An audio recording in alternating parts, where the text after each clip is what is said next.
So guys, magluluto tayo ng bulad. So hinugasan ko na to guys.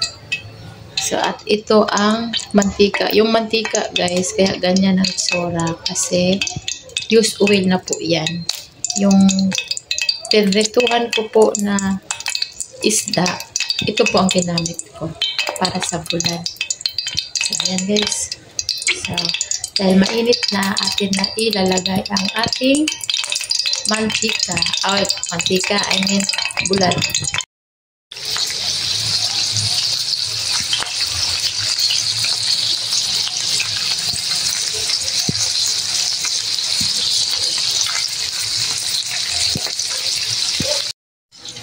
Dilis na lang ang natira guys. Dilis.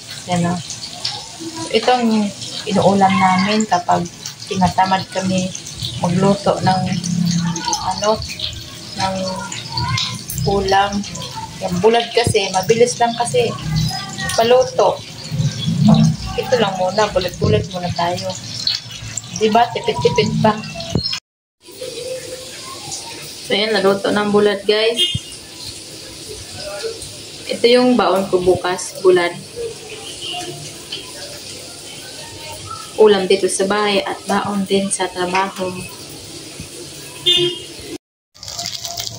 Naubusan na ng mantika.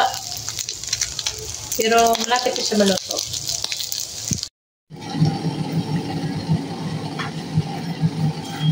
Kape tayo guys. Kape.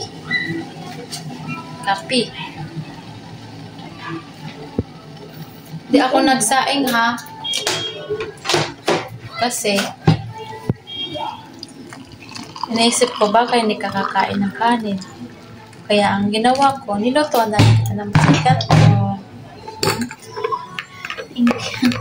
Welcome. Bulad gali ang baon ko buwas.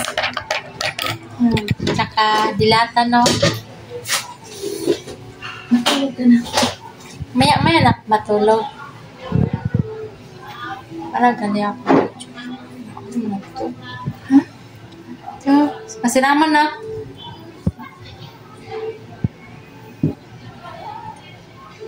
So, yan.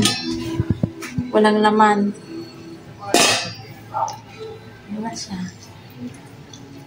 So, ang baong ko buwas. Ayan na ang baong ko buwas. Lutong-luto siya.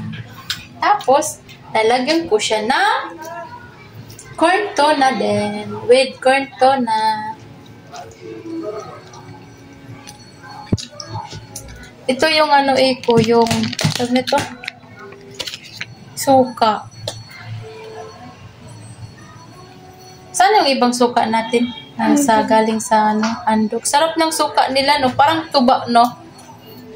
Tuba. Kini, suka po na iko. Kini. Suka po na. Asa mo nagikan? Saan galing? Sorry na.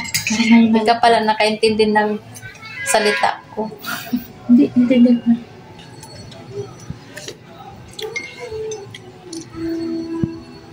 Usa na nga kape ko, 3 in 1?